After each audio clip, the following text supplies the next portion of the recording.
everyone. We're going to go ahead and get started. Just a little introduction so you know who I am. My name is Miriam Juarez. I'm an assistant resident director of our residential life on the Hill, and I work with Dr. Charlene Villaseñor.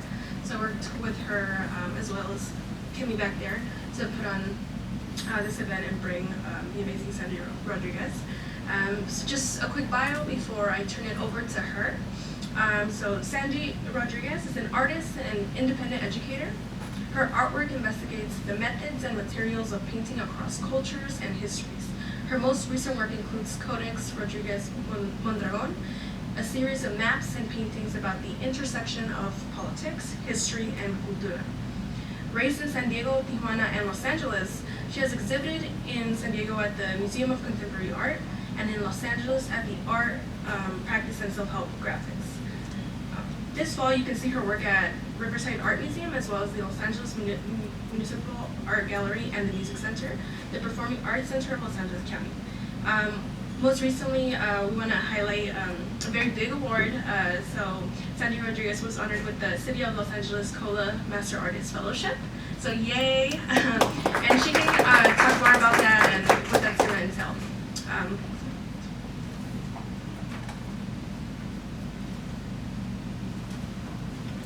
Well, thank you all for being here. It is such an honor and such a pleasure to be here with you today. We're going to spend about 40 minutes really just kind of looking at several of the maps that are part of the Codex Rodriguez-Mondragón, and then we're going to have about 10 minutes for questions. So we'll go ahead and get into it, and I just, again, want to thank you all so much for joining me today. I want to start with this picture here, and maybe if we can lower the lights in the front, we might get a better image quality in terms of the color. Thank you so much.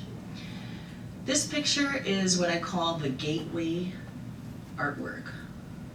It was at this moment in 2014, 2015 that I began working with cochinilla, or cochineal, which is this red colorant that you see in the background. I had procured the color while on a trip with my family to Oaxaca, and prepared a canvas in just this red color. This color was a color that changed the world in global art markets. It is incredibly loaded in terms of its history, and I found that it could stand in for Mexicanidad at the moment when I was painting a picture about the Ayotzinapa protests in southern Mexico. So when I found out, or when I figured out in the studio that material and content could really support one another in an extraordinary way, is where I really had the departure to start creating the first map that you see here. This is the Mapa de la Región Fronteriza de Alta y Baja Califas. And so what you're looking at is a bioregional map where I went into each of the different bioregions of California, and I learned about the colorants that had been used by people prior to the 19th century to make color. These were also the sources of color that were used for food and medicine. So as you'll see, one of the first regions that I went into was the Sonoran Desert. I was amongst ocotillo, which are these beautiful kind of hand-like structures of plants that were all over the landscape under the full moon behind or in front of the Incopal Range. There were also morteros where people had processed food and color and medicine open on the landscape. So a rock had fallen open, they had dug out morteros, and that's where they processed the mesquite, that's where they processed color, that's where they processed medicine. So you have both the landscape as well as selected endemic plants that grow only in these regions. When I say endemic, it means that the plant is particular to California and particular to this region. So you have a combination of the only native palm tree in Southern California, the Washingtonia fulvifera. You also have a wonderful specimen of a sumac that's used for a mordant, which helps color stick to surfaces. You also have this wonderful nopal, which is the Opuntia basilaris, and little details that tell you when it's appropriate to harvest the cochinilla. So you see little white kinds of coloration on the paths of the nopal, and those are the insects that actually eat the flesh of the cactus to make the carminic acid that is the red that we know is cochineal or nochestli. Above the Sonoran Desert, you're going to find a detail of the Mojave Desert, where I had gone out for field study. And when I go out for field study, it's about a week, it's like 5 days or so, of no Wi-Fi, no bathrooms, no hospitals, just you in the wilderness. And I was driving out to the desert, and it ended up being nighttime. And I'm going on a dirt road. This is like no more Google Maps are working. I'm using like real maps. I'm driving down these lonely desert roads, and there are some very amorous rabbits that are having a very lovely springtime season, but they are in the middle of the road when you have the entire desert there. So they ended up in the map. But you'll also see that the landscape changes. You're now in what is called the New York Mountains, and also the Providence Mountains, and then you also have the various indicator plants. So you see the Joshua tree that's up there. It's no longer the ocotillo that you see below it. I later did some field study up in the Great Basin Desert, which is over near where the Japanese internment camps were, over by Mammoth. And so there were a number of geothermal hot pools and a variety of plants in those regions that are used for medicine, but that are also used for colorants and also used as a food source. So for each of these bioregions, I colored the amate paper with the materials that I extracted from those regions. And so this is the first map that took a good, I'd say 7-8 months of research before I was able to commit to the actual composition. So the blue that you see by the Bay Area is indigo. And I chose that one because of denim and gold mining and really thinking about Levi's. So that's there. In the Central Valley, you have both the malachite that is mined from the region, as well as onion skin, to stand in really for the agricultural areas in the central part of California. Here we have the Águila Mexicana deporting Trump. And this is a reference to 16th century maps and the way in which the oceans are populated with animals that would have existed on land. So in the 16th century, in a lot of maps of Europe, you have, for every land animal, you have a sea animal. So if you have a pig, a land pig, you have a sea pig. But this pig is a lying, deceitful pig that creates all kinds of havoc by spreading misinformation. And so that's why you end up with the sea pig, the hyena, with the copete to kind of reference the unfortunate person holding office at the moment. As part of that larger map, you also have a visual kind of treatise on the preparation of colors of the Americas. So these are really invested in an investigation with the Florentine Codex. So I was doing this research and I came across a publication by Diana Magaloni that's about the colors of the New World. And in it, it explains that the book of the Florentine Codex in book 11, in chapter 11, has a treatise on color. How did we get color prior to the 19th century? Where do those sources come from and how do we prepare them? So here's a visual way to explain the journey that an artist has to take, see the little footprints, up to a higher region to go acquire or procure the indigo to bring it back, which is a colorant that can be stabilized through a recipe of grinding it with a yellow cake to then make a Mayan green, which is one of the most extraordinary colors that I've also brought up here in the demo material table for you. But as you can see, I took out the tlacuilo, or the painter, and I put myself in. So I had a friend come over to the studio and I took all the poses of the various artists and went ahead and just kind of dropped myself in there. Here you have another detail of the extraction of hematite or iron oxide red that comes from the cave, the extraction of a polyscorgate clay, which is a clay that is stabilizing some of the colors that would fade normally because they're plant-based. But since the 3rd century, artists have realized that they can stabilize and create a permanent color like Mayan blue and Mayan green by fusing underworld material with plant-based material, fusing the two in a way that creates a very stable and very extraordinary color. Here you see the image of the nopal, that is the flowering opuntia, that has the, what was described at the time as more like worms than they were as scale insects. But then you see the heating and the drying, and then the preparation back into the studio.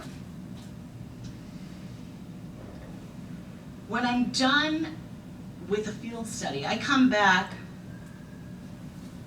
with a number of small sketches that I take out with me. So I bring small pieces of amate, which we'll get into in just a few minutes, to the field. I'll do the studies on site. I'll write a bunch of notes on the back, and then they'll end up as a larger folio. So this folio is about 22 inches, and it is kind of a meditation on nopal, or nopali, Opuntia basilaris. In thinking about how plants can stand in for identity and how the nopal can stand in for Mexicanidad, I put the calavera copter.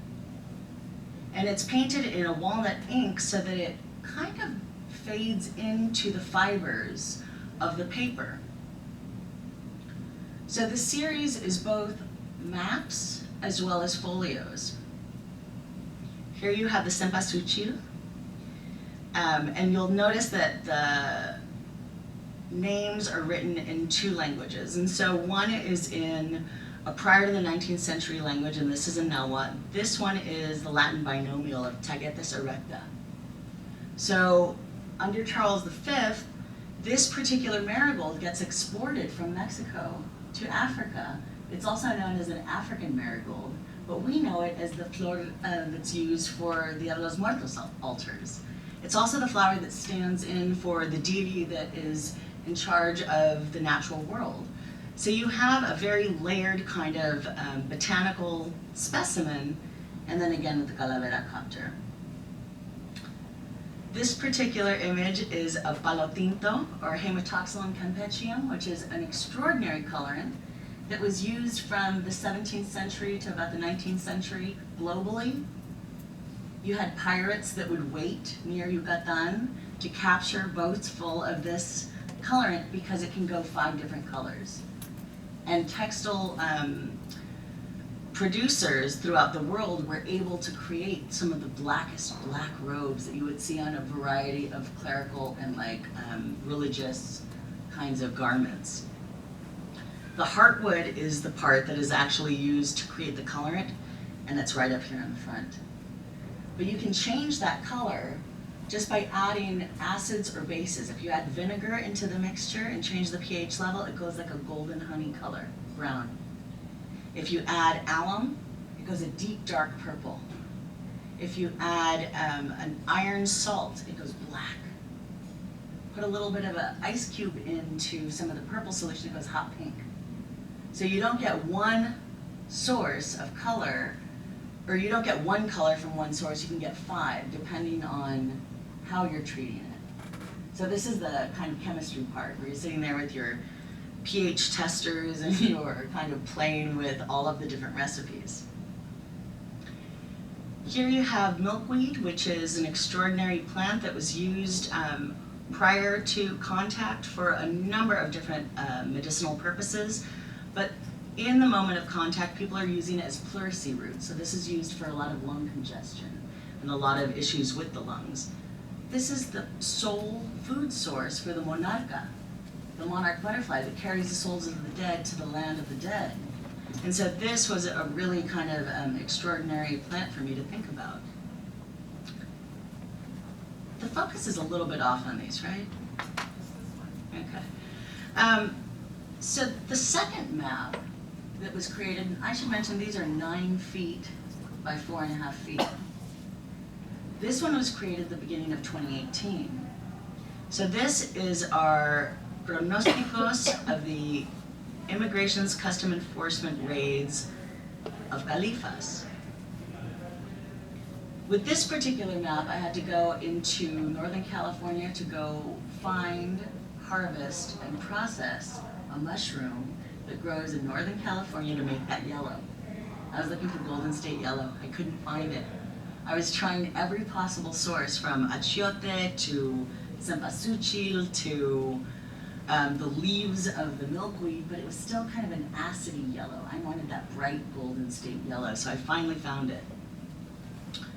For this particular map, I'm really thinking more about Book 12 of the Florentine Codex, that's about the Conquista, as opposed to the book of the natural history.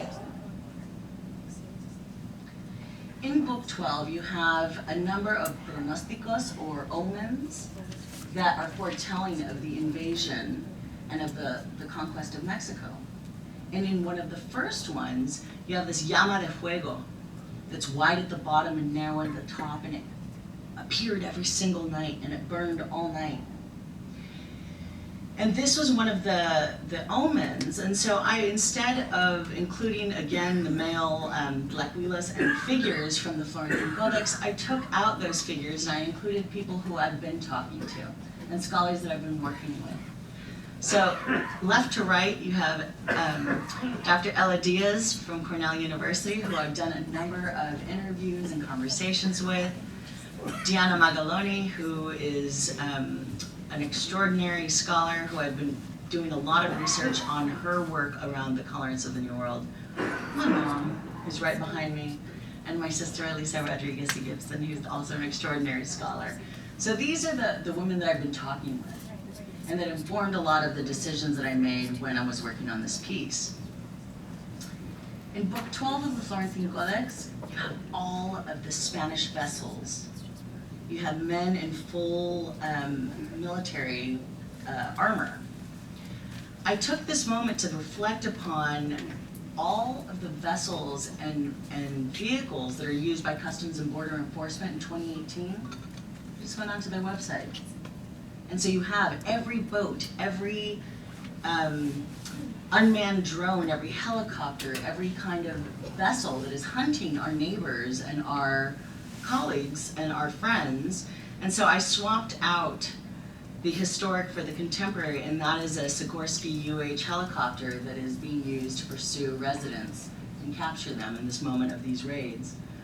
You'll also notice that some of the natural kinds of fauna from the Florentine Codex are eating some of the unmanned kind of vessels that are coming through this particular composition. Many of you may recall the capture of Perla Morales in National City. She was captured in the early part of 2018, but this was the woman who was snatched off the street in National City, and then the keys were thrown at her kids, and everybody was crying, and they were pulling the family apart.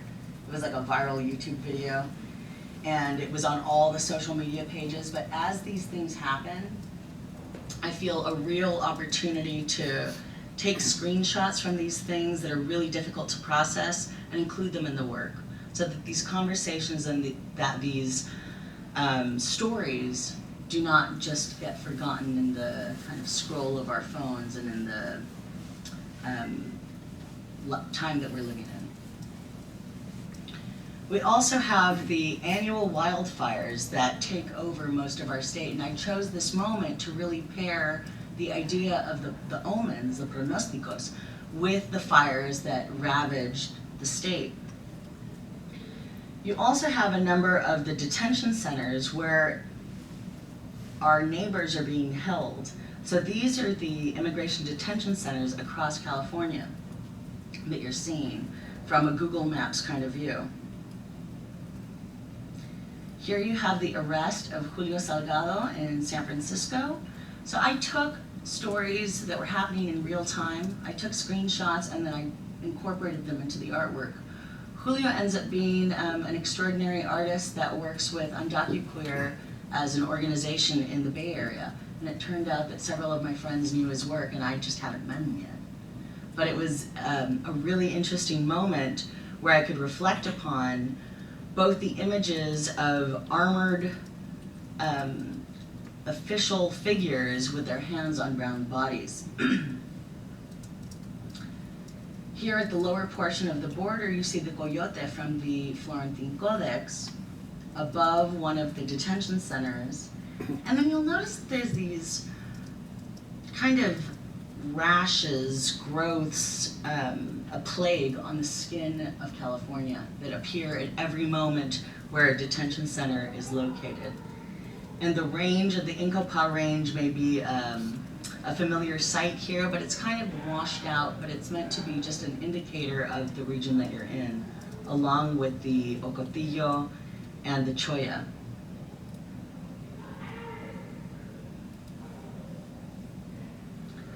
This particular map is the third from the series.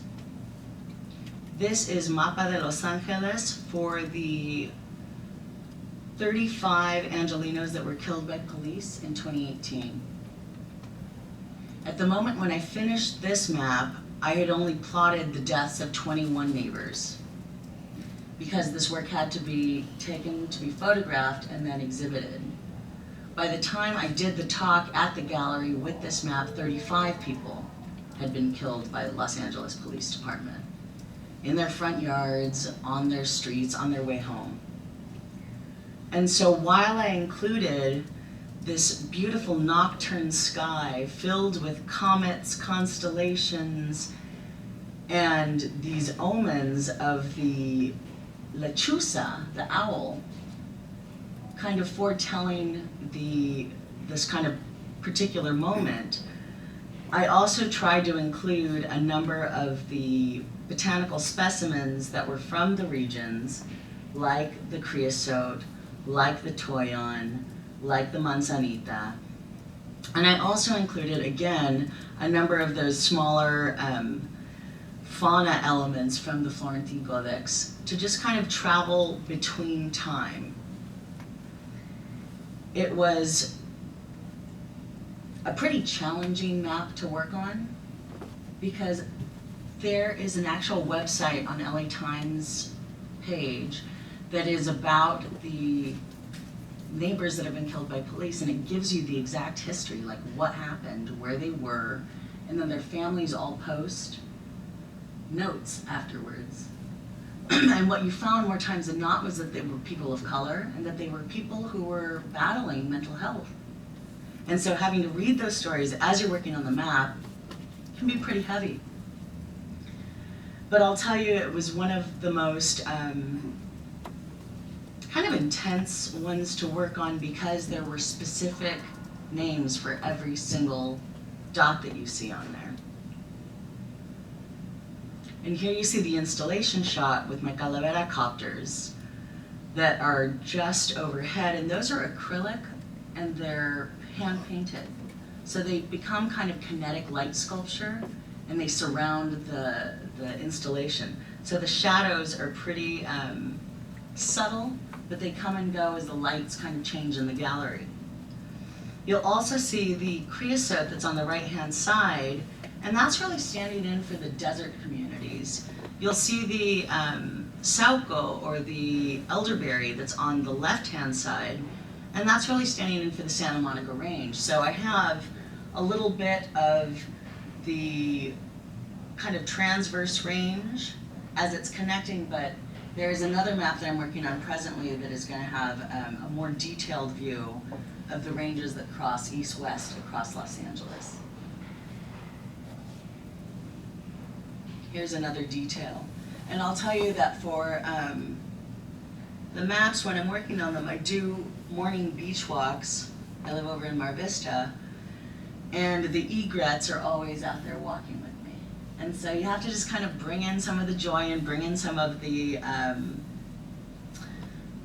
just kind of happiness that you find every day as you're working on some of these heavier things. But you'll also find that there are these extraordinary comments, that those were also quotations from the Florentine Codex, but also the Codex Duran, but they're coming in and they're just kind of illuminating the nighttime nocturne here. In thinking about cycles of police-sanctioned violence, it was important for me to bring in 19th century imagery of Angelinos that had been lynched here in Los Angeles. And so here you'll have a very subtle view of some of the early lynchings that were taking place in and around the downtown area. And you'll see the lechuza that's on the gallows there. But again, this is all painted in hand-processed color. The purple is the palo tinto. The yellow is a Mexican earth pigment. It's called yellow ochre, but it's a cleaned and levigated pigment that is very, very permanent. When you see some of those really early paintings that still exist on rock surfaces, that's what it's painted in. It's painted in iron oxides and ochres that are stabilized with fat. In this case, they're stabilized with and stuck to the surface with a gum arabic, which is a gum from a Senegalese tree. So it's not native to this region, but it is a historic binder for watercolor. I was also doing a lot of reading on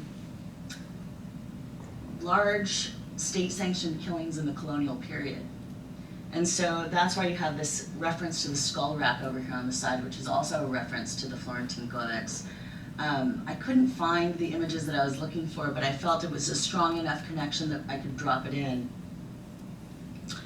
Over on the left-hand side, you'll see a small and dried out pomegranate, which I collected from a friend's yard. It's not native to this region, but it has a lot of strong symbolism for thinking about death, but also in the history of color.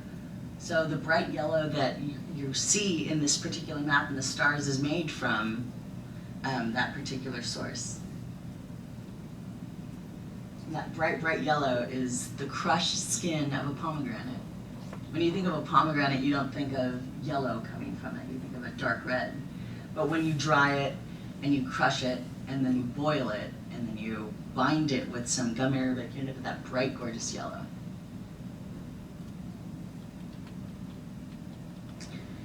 The last map that I want to share with you, as we have just 40 minutes to talk about some of these maps, is the Child Detention Center's Family Separations and Other Atrocities of 2018.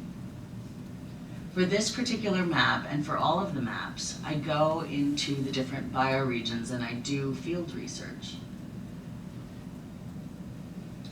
For this particular quarter, I went into Colorado, I went into New Mexico, I went into Nevada, and I spent time doing field study here in Los Angeles.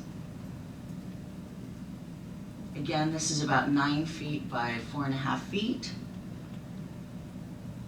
And I wish it weren't blurry, but it is. Here you'll see a view of California that has the oso slash, it's more like, it's called a coyote, but it's also referenced as a bear. So the text is really confusing. But you also have a mother and her child, and you'll see that the mother is disappearing in front of the small detention centers, which are the child detention centers in Northern California. And then you see the ones here in Southern California.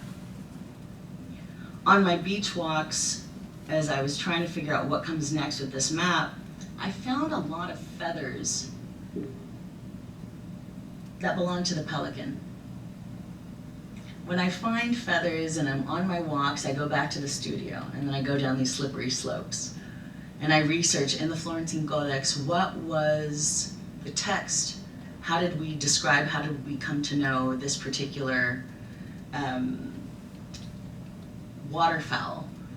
And so it has an extraordinary history, and then we know its other histories. And so while it is known as the leader of the water birds, it is also known as the bird that will bring your end.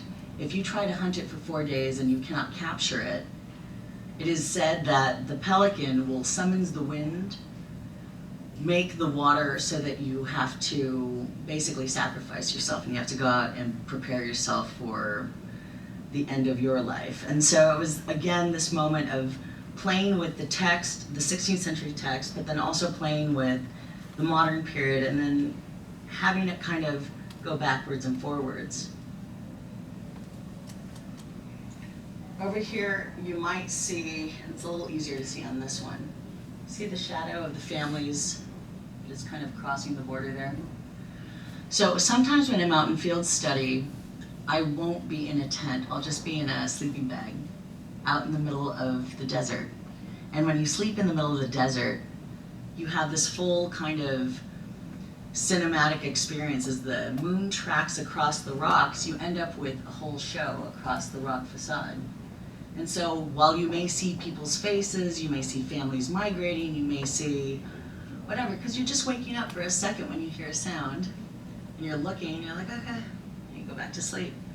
But because this map had this content, it was important for me to include a very subtle reference that you see here, which goes back to the immigrating family from the border sign. There it is. And in front of it is the gobernadora, the Laria tridentata, which I brought a little sample for you to smell. But that's the smell of the desert. Whenever you're driving through the desert, that's what you're smelling. And that particular plant goes back to 12,000 years if you actually carbon date what's called king clone. But this particular plant just clones itself. And so we know it to be a witness to all of what has been the moment of contact to present. I spent some time last year and then this year in New Mexico. The first time out, I met a wonderful family. They invited me to come stay with them the second time. So I was out in Tijeras with a wonderful family who I had met, and they invited me to stay on their property.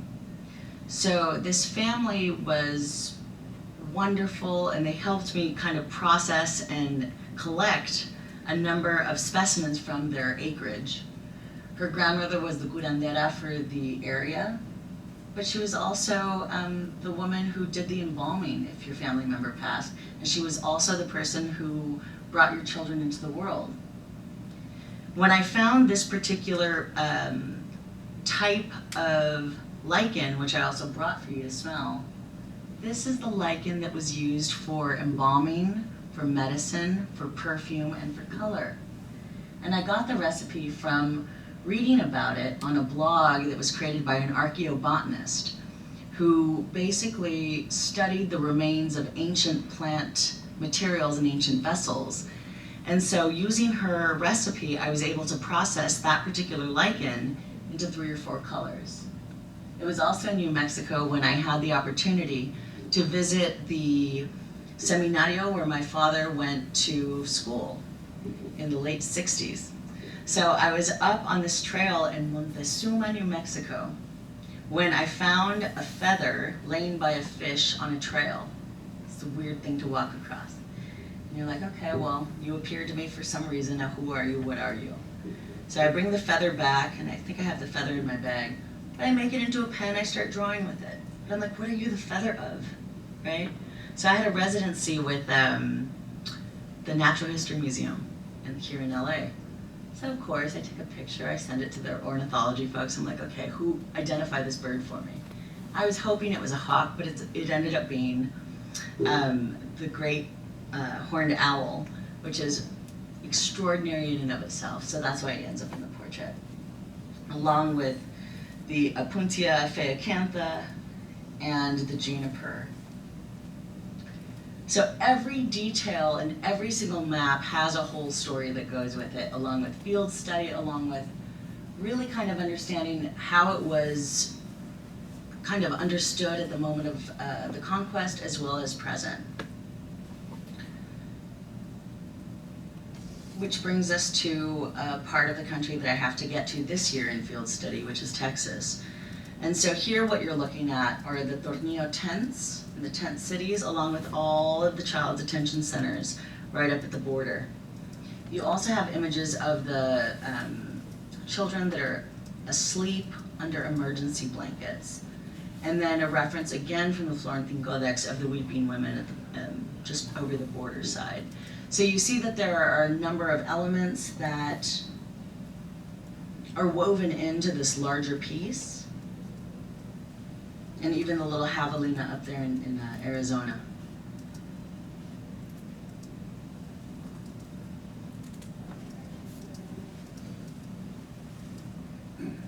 There's a small image of a baby in a bassinet that is from the Codex Mendoza, and then this smaller study of the agave, which is actually done at the colonial period. It's in a Spanish collection. But I felt with this map it was important to include a number of colorants and a number of references from various times to really get to this idea of detention and the capturing of children and the separation of families that goes back to many moments within our history. And again, the inclusion of various elements from the Florentine Codex to populate the oceans that have been here the whole time and the animals that have been here the whole time. And their migration stories as well kind of fluidly come in and out of our own stories. All of the work of the past 2 years was just presented at the Riverside Art Museum, and so I decided to include a few images of that exhibition for those of you that didn't have a chance to see the installation. As a good, I'd say about a third of them are now going into a private collection and they won't be back together for a while. So you can see the smaller studies, the larger maps, the botanical specimens, the Calavera copter chandelier that projects the shadows onto the rest of the room. There are a number of specimens that I still need to have photographed that were done so quickly just before the show opened that they actually took the work out of the studio before I had it properly shot. And then the fire pictures that, again, are kind of the omen or the pronostico to this particular political moment that we're having. Here you'll see some photographs of some of the sample materials that I brought for you. But the idea was to really have the materials from the underworld, the malachite, the azurite, the iron oxide, that are processed for color and really have them in the underworld section. The solar world, or the terrestrial realm, has all of the plants and the seeds, the things that require air and sun. On the top level, what you have are the fusing of the two, so the Mayan blue and the Mayan green. And then at the very top are the pelican feathers that I found, and the monarch and the dogface butterflies, as well as the Parnassus butterfly, which is from Northern California, that also kind of stand in for this conceptual kind of display. Here you'll see a combination of the materials that I use as well as my muller. And so you'll have those there on the table for you to take a closer look at, to pick up and smell. Not sure how we're doing on time. You don't want to be sure to leave. Oh no. Okay, so we're just going to stop here and make sure that you have some time for questions. Yeah? What's a mate? Oh, geez. Can't believe I didn't even get into that.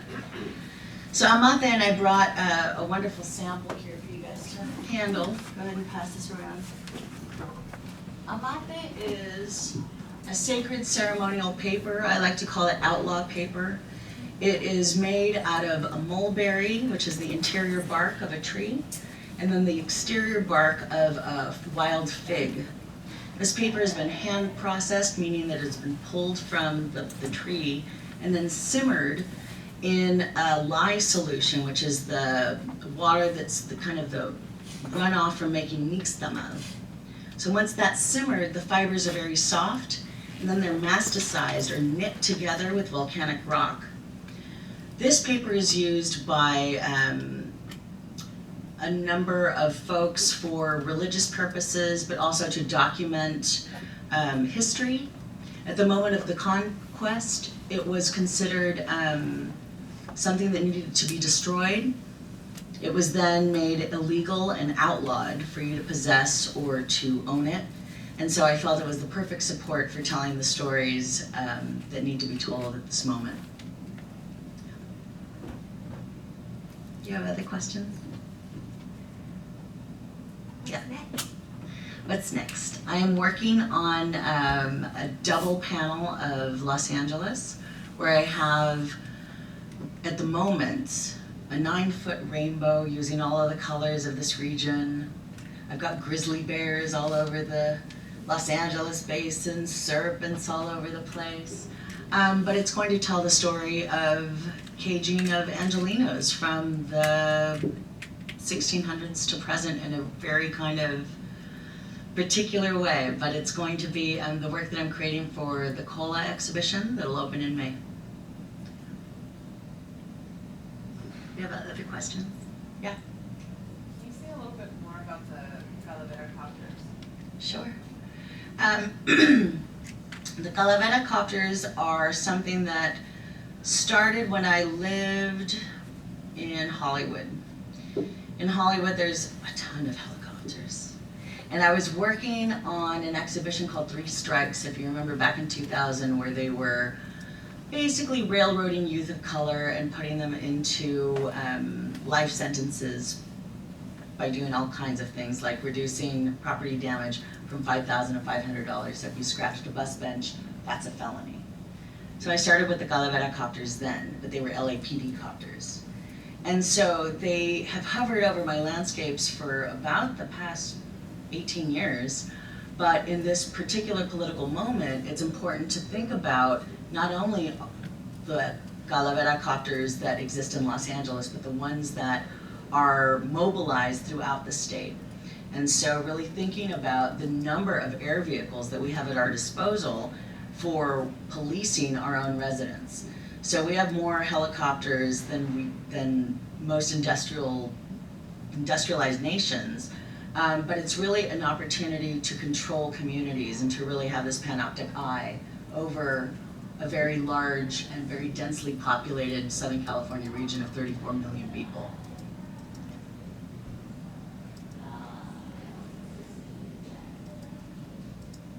Do we have any other questions? Yeah.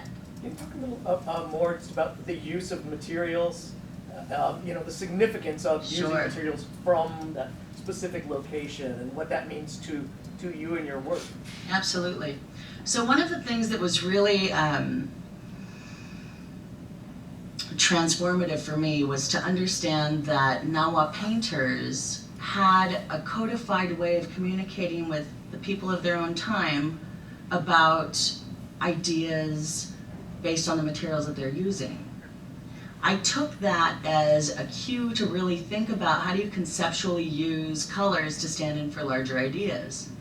With this particular map, and again, I'm sorry it's out of focus, let me go to a detail. Here, fine, we'll just use this one. I have the yellow standing in for California and Golden State. The blue is a Mayan blue. It's standing in for the Central American communities that have been targeted. If Mayan blue was synthesized in the 3rd century, it can be the colorant that stands in for the communities that have been targeted for capture and deportation and incarceration. So I'm really being very strategic about how I'm using the colors. If for book 12 of the Conquista, the painters at that time could not go out and harvest color themselves to finish that book, it's all done in black and white. I'm using that moment to think about using the colors that would stand in for ideas to highlight some of those compositions. So when we're looking at things like the capture of Perla Morales, Mayan blue and Mayan green are what are being used. So every colorant has a very particular reason for how and why it's used in that particular piece. Yeah.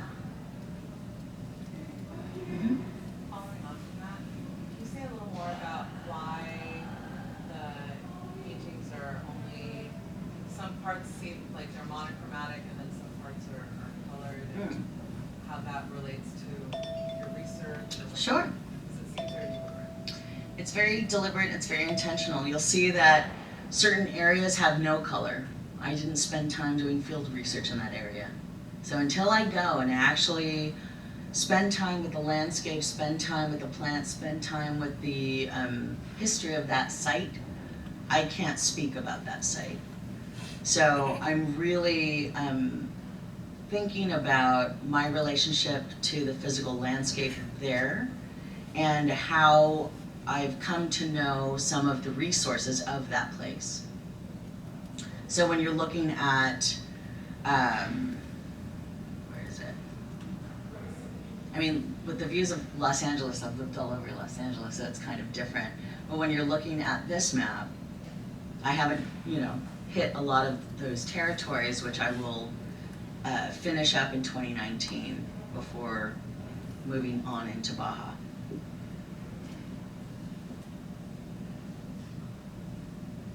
Do you have any other question? I don't.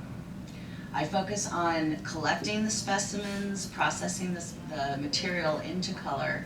I let the families that have been making the amate for generations and generations make the amate.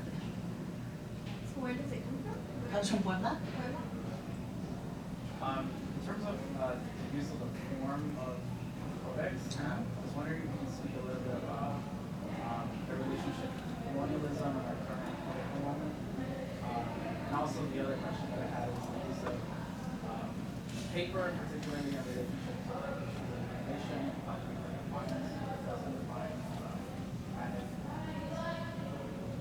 So we'll take it a little bit at a time. So I think that one of the moments to really develop this series as a codex was because we are in such troubling and such difficult times. If in the moment of the conquista it felt like the end of the world and yet we persisted, yet we rise up and we organize in various capacities, now is the time again to think about what feels like the end of the world, but to really have these moments of resistance and these stories that will carry us through. And if at the time when the Florentine Codex is written, there was a massive plague that wiped out a huge percentage of the population, and yet those painters persisted in telling that story, it's an interesting moment to think about and to produce work in this tradition. Yeah. Can you explain codices? So the Codex is a form of visual communication. So prior to alphabetized kind of Nahua, you had visual narratives that told the stories of culture, of history, of families. And so in thinking about a visual kind of logographic system of communication that will communicate to generations now and in the future, despite being able to read a particular language, I think is part of my history and part of my cultural background that I can pull upon and represent in a way that will excite people to share these histories and these stories. Yeah. And how were they made? Oh, how are they made? Or what do they look like? Well, they can look like a lot of things. They can look like a long sheet of amate that is read either from left to right or right to left, depending on the thing. They can be accordion folded. They can also be in the form of a 12-volume book. So they can take on a lot of different forms. Is there more you want to share with us? I'm just asked. I'm like, come on, Leo. I was saying more than you. You know, I'll tell you, I've had the pleasure of looking at various códices, but I haven't had as much experience as I'd like. I was just up in the Bay Area, and they pulled several objects for me at the Bancroft Library, which were gorgeous and amazing in Anamate. But they had a very different function. Some were intended to be kind of records of, this is my land, this is my territory, it goes from here to here. You know, from these cerros to this river down over to this tree. So some of these documents on Amate can be basic land claims. They can also be about taxation and tribute. Like, I'm not paying taxes, I'm descended from so-and-so, so-and-so. You took my land already, like, I don't have to pay your taxes. They can be a natural history, they can be a number of different subjects, but it's an extraordinary history that I'm learning every day. Say hello to your mama for me. I will. But thank you all so much for joining us. And I do have copies of the catalog if you'd like to purchase one, or if you want to come up and take a look at some of the specimens that I brought. They're available for you to experience and explore in person. Yeah. Thank you so much.